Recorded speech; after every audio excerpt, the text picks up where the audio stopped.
नमस्कार बंधुरा मनेर मतो रान्नाते सबाइके स्वागत जानाई। आमी आजके आपनादेर काछे आबारो एकटा रेसिपि निये चले एसेछि और आजके आमादेर रेसिपि निरामिष आलू पेঁপে। तो बंधुरा आमी एई रेसिपिटा किभाबे बानालाम आपनारा प्रथम थेके शेष पर्यन्त भिडियोटा स्किप ना करे देखते थाकुन। निरामिष पेঁপে रेसिपि करार जन्य आमी एखाने पेঁপে निये नियेछि और नियेछि आलू। प्रथमे एकटा गुঁড়ো मशला बानिये नेब। तार जन्य एकटा कड़ाई निये गरम करे नियेछि। ताते दिए दिচ্ছি हाफ चामच कालो सर्षे, दिচ্ছি हाफ चामच गोटा जिरे और दिচ্ছি हाफ चामच पाँच फोड़न दिए एबारे मशलागुलोके खूब भालो करे भेजे नेब।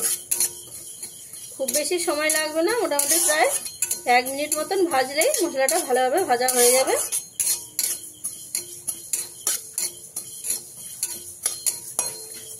एक मिनट आमी गोटा मशलागुलोके खूब भालो करे भेजे नियेछि। मशलाटा भालोभाबे भाजा हये गेछे। एबारे आमी नामिये निচ্ছি একটা प्लेटे दिए ঠান্ডা করে গুঁড়ো করে নেব।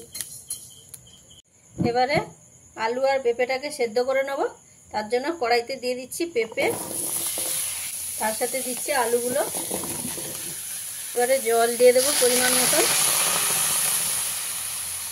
এখানে খুব বেশি জল দেবেন না, যতটা জল দিলে পুরো পেঁপে আর আলুটা জলটা টেনে নেবে সেই রকম জলটাই দেবেন, কারণ পেঁপে সেদ্ধ জলটা ফেলবো না। দিয়ে দিচ্ছি পরিমাণ মতন লবণ, দিয়ে একবার ভালো করে মিশিয়ে দেবো। মিশিয়ে দিয়ে প্রায় 4 থেকে 5 মিনিট আমি ভালো করে সেদ্ধ করে নেব। ঢাকা দিয়ে দিলাম, ঢাকা দিয়ে সেদ্ধ করে নেব। 4 থেকে 5 মিনিট সেদ্ধ করে নিয়েছি। এবারে ঢাকাটা খুলে দিচ্ছি। দেখুন যে জলটা ছিল পুরোপুরি ভালোভাবে শুকিয়ে গেছে। এইভাবে পেঁপেটাকে সেদ্ধ করে নিলে পেঁপের যে একটা গন্ধ থাকে সেই গন্ধটা আর থাকবে না। এবারে পেঁপে আর আলুটাকে আমি নামিয়ে নেব। এবারে কড়াইটা গরম করে নিয়েছি, তাতে দিয়ে দিচ্ছি সাদা তেল।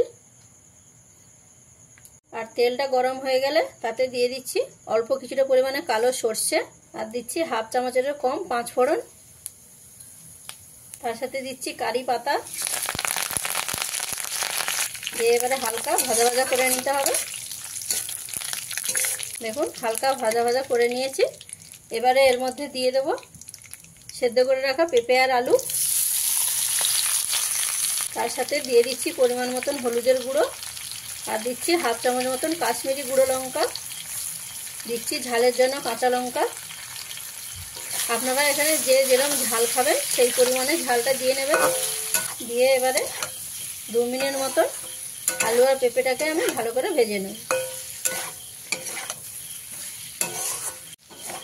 প্রায় 2 মিনিট মতন আমি আলু আর পেঁপেটাকে ভালো করে ভেজে নিয়েছি।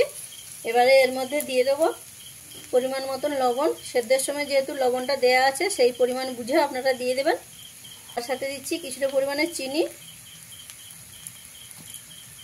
যেহেতু পেঁপের নিরামিষ রেসিপি তাই একটু চিনিটা দিলে খেতে ভালো লাগবে, হালকা মিষ্টি মিষ্টি হবে, খেতে কিন্তু খুবই ভালো লাগবে। দিয়ে খুব ভালো করে এইভাবে মিশিয়ে নিতে হবে। খুব ভালোভাবে মেশানো হয়ে গেছে। এবারে এর মধ্যে দিয়ে দেবো পরিমাণ মতন জল। যেহেতু এটা খুব বেশি ঝোল হবে না, সেমি গ্রেভি হবে, তাই সেই পরিমাণ বুঝে আপনারা জলটা দিয়ে নেবেন। গ্যাসের ফ্লেমটাকে মিডিয়ামে দিয়ে খুব ভালো করে একবার মিশিয়ে দিতে হবে। মিশিয়ে দিয়ে প্রায় 3 থেকে 4 মিনিট আমি ভালো করে ফুটিয়ে নেব। ভালো করে ফুটিয়ে নিয়েছি। দেখুন সেমি গ্রেভি হয়ে গেছে। তো এবারে এর মধ্যে দিয়ে দেবো সেই গুঁড়ো মশলা। গুঁড়ো মশলাটা দিয়ে ভালো করে মিশিয়ে নিলেই আপনাদের কিন্তু রান্নাটা কমপ্লিট। তো বন্ধুরা আমি যেভাবে আলু আর পেঁপের এই নিরামিষ রেসিপিটা আপনাদের করে দেখালাম আপনাদের অবশ্যই ভালো লাগবে। আর ভালো লাগলে চ্যানেলটিকে লাইক, শেয়ার এবং সাবস্ক্রাইব করবেন। আর রেসিপিটা কেমন লাগলো সেটা অতি অবশ্যই কিন্তু আমাকে কমেন্টের মাধ্যমে জানাবেন। আর এইভাবে রান্না করলে যারা পেঁপে খেতে চায় না তারাও পেঁপে খেতে শুরু করবে। আর এই রেসিপিটা দিয়ে গরম গরম ভাতের সঙ্গে কিংবা রুটি, পরোটা সব কিছুর সঙ্গেই খেতে ভালো লাগবে। তাহলে বন্ধুরা রান্নাটা আমার কমপ্লিট হয়ে গেছে, আমি এবারে নামিয়ে দিচ্ছি। আর আপনাদের সাথে দেখা হচ্ছে তাহলে পরের একটা নতুন রেসিপি নিয়ে, পরের একটা নতুন ভিডিওতে।